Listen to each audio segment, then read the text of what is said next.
Magomed Ankalaev stopped Bogdan Guskov in the 5th round. That sounds way more exciting than what actually happened. For the better part of those 5 rounds, Ankalaev and Guskov looked at each other, daring the other man to do less. Ankalaev's inactivity was only exacerbated by Guskov's somehow doing even less. Guskov needed to pressure Ankalaev. You saw the Pereira fight. Beating Ankalaev requires aggression and putting him on the back foot. Everyone knew Guskov had to do that to win. Everyone except Bogdan Guskov. We can't let Ankalaev off the hook either. He watched Guskov watch him. An opponent standing there like a fish in a barrel begs for a highlight reel finish Ankalaev desperately needs. Instead of stepping on the gas, Ankalaev stayed in neutral. Magomed Ankalaev was already seen as a boring champion. This performance only reinforced it. He won, but completely no-sold his own case for another title shot. Ankalaev stopped Bogdan Guskov and somehow ended the night further from the title than when it began. And when it all comes down to it, that's the crux of the matter. Magomed Ankalaev was boring. He was not fun to watch. That fight was like scraping your eyeballs out with rusty spoons. I mean, it was fight of the year. If it had a Waluigi, like that would be it. Like that is the worst fight I've seen all year. Ankalaev, like, yeah, sure, everybody likes, but Bogdan Guskov deserves a lot of the blame here. Yes, sure, Bogdan Guskov sucked in this fight, but he did step up on short notice and saved us from a co-main event featuring Temirov and Steve Erceg, which would have been a terrible card. But Ankalaev had a fish in the barrel moment here. Like, Guskov was terrified of what Ankalaev brings to the table. First of all, like, Magomed Ankalaev is not this devastating puncher. Sure, he can knock you out, but anybody at this weight can, right? He had an opponent that was just content to be put on the back foot, content to not want to exchange, and he still couldn't do it good. And we've talked about, like, the UFC's war on boring before. Jailton Almeida, he lost to Kuniev, but they cut him after being, somewhat decent of a prospect. Askarov was a very boring fighter. A lot of flyweight had some boring fighters, and they cut all those guys, like a Shorty Torres and all that. Muhammad Mokaev, undefeated, didn't get re-signed to the UFC. Again, the UFC, their whole mantra is, the best fight the best, but just because you win doesn't mean you stay. That's it. They got rid of Demetrius Johnson, and he was very exciting, but he was so good that he was boring. The UFC hates boring fighters. It's about watch metrics for them, about when people are tuning in and tuning out. This fight completely put a bad taste in their mouth. You can expect Ankalaev to receive pretty poor treatment from here on out. They're not going to keep booking a guy that, really doesn't want to fight. So, we talked about the issues. We talked about Magomed Ankalaev not pressing the pace. And he should be pressing the pace the entire time. He should have been putting Guskov on the back foot. Guskov, he's looking for a counter, but you know what he's going to try and do as a southpaw. He's going to, or as Ankalaev is a southpaw, Guskov is kind of a switch hitter, but he was mainly orthodox. He's looking for the lead left hand. Right hand, I'm sorry. Looking for the lead right hand. Yeah. Well, anyways, he's looking for that. And Ankalaev, as he's against the fence, like, man, there's several things you can do. Like, Ankalaev's not a terrible cage cutter. He did well against Alex Pereira against that. But he didn't. He just didn't. And like, of all people, Ronda Rousey talks about it in her book, My Fight, Your Fight. She talks about knowing when to apply pressure and how to set things up. You have to know how to set things up and when to apply your pressure so you can go out and get the finish that you needed. And if there's one thing to be said about Ronda Rousey, as love her or hate her, as good or as not good as you think she is, she always went for the finish and was always trying to set up the armbar. It was like simple with her, right?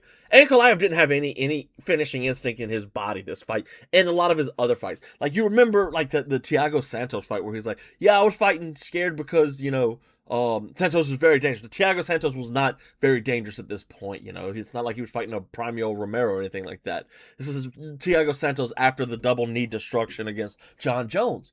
So, you watch him and Rousey talks about needing to set things up and needing to really kind of moved into that direction. And in her book, My Fight, Your Fight, she talks about that a lot. So Ankalaev doesn't do any of that. And he's had a history of not doing any of that either. Alexander Rakic, the first Pereira fight was boring. Let's be real. If it wasn't for, Alex could land at any time, like that fight wouldn't have been fun.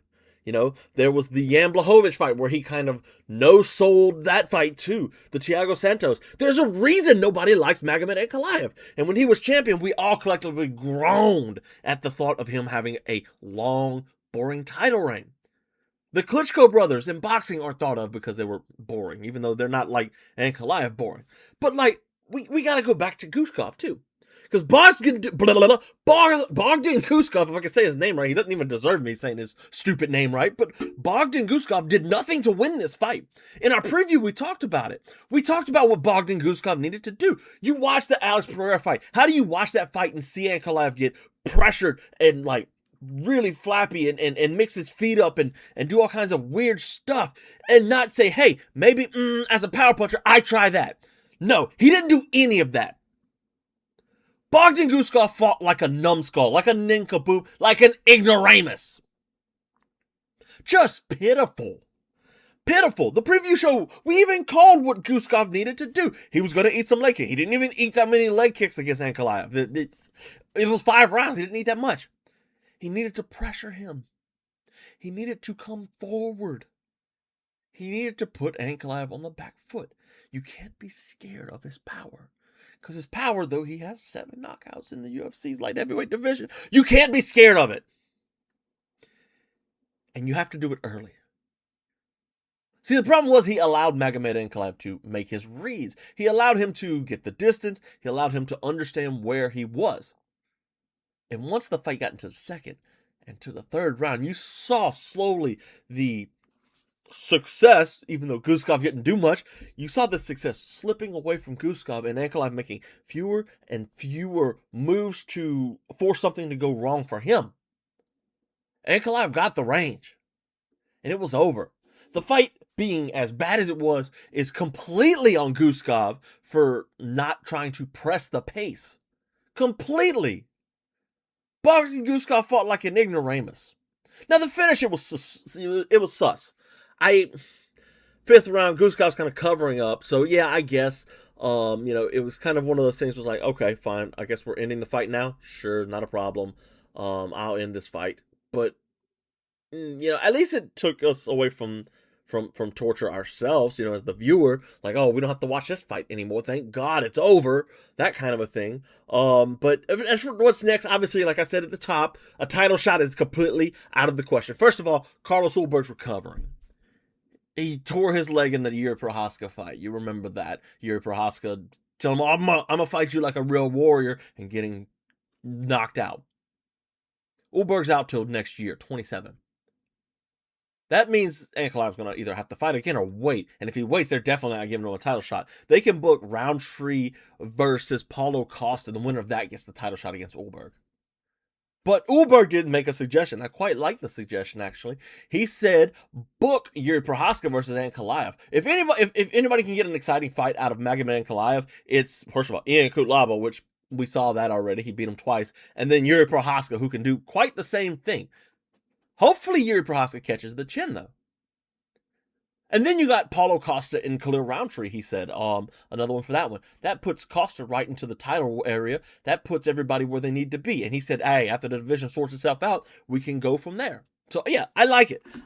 But overall, the fight itself was absolutely horrible. I thought Ankalaev, partially to blame. Guskov it was like 50-50 for me. In your co-main event, Steve Erceg got nuked by Ramazan Temirov. Temirov obviously coming off of a suspension for a year. Steve Erceg, slick hands and everything. And Temirov is a ball of energy to start the fight. We saw against Charles Johnson in his debut that he kind of ended up not being a ball of, that. But he ended up winning the fight anyway. This here was kind of him just kind of coming forward and blitzing Steve Erceg. And Erceg, as good as he is, he does kind of got chin problems. He gets hurt a lot.